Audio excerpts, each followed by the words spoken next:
Well, good evening and welcome to Tucker Carlson Tonight. The news media are liberal. If you grew up in this country, you probably have known that for quite a while. It's obvious in the stories they choose and maybe even more evident in the ones they ignore. About the only people who deny widespread media bias these days are the people who are directly benefiting from it, and that would include progressive activists posing as reporters and the Democratic politicians whose water they carry. But exactly how liberal and how biased is the press? Well, for the answer to that, we'd have to go to social science. And now, for the first time in a while, we actually have some real data. A new study from researchers at Harvard University looked at 10 major news outlets and found the overwhelming majority of their coverage of the new administration's first 100 days was hostile. At CNN and NBC, both purportedly straight news outlets, 93% of the stories were negative, which is remarkable, considering that there's no way that 93% of their stories about, I don't know, pick someone, Fidel Castro, were negative. 93% is a lot. In fact, it's not really news coverage at that point, it's advocacy. So the press doesn't like Trump. We knew that. But it's not just Trump. It's the issues that Trump's voters favor. The media disagree with those too, and they skew their coverage accordingly.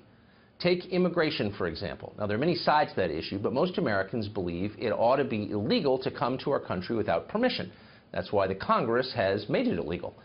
But that's not what the people who work in the media think. They believe that defending the border is an act of bigotry, and so that's how they have portrayed it, with no other side represented at all most of the time. The Harvard study found that of stories on Trump's immigration policies, fully 96% were negative. There was more diversity in the Romanian media under Ceausescu. That's no diversity at all. Now, if you've read a newspaper lately, you've seen it. Here's the New York Times, for example. Immigrants hide, fearing capture on any corner. The LA Times. Trump's crackdown sparks fear and anger among immigrants here illegally. And, of course, America's least honest newspaper, The Washington Post, which wrote in a headline, "Immigrants are now canceling their food stamps for fear that Trump will deport them."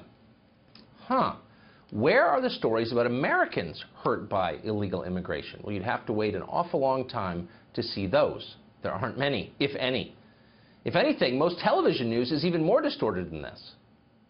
President Trump drew an X today through the welcoming words of the nearby Statue of Liberty. Trump has always trafficked in fear-mongering. This time, to stoke those fears and present himself as the country's protector, he chose to punish ordinary men, women, and children who are fleeing terrorism and violence. This is just a proposal, but already immigration attorneys are telling me it's harsh and un-American. Un-American. Well, that's news with a message at its core, just like in a political campaign, which in many ways is exactly what this is.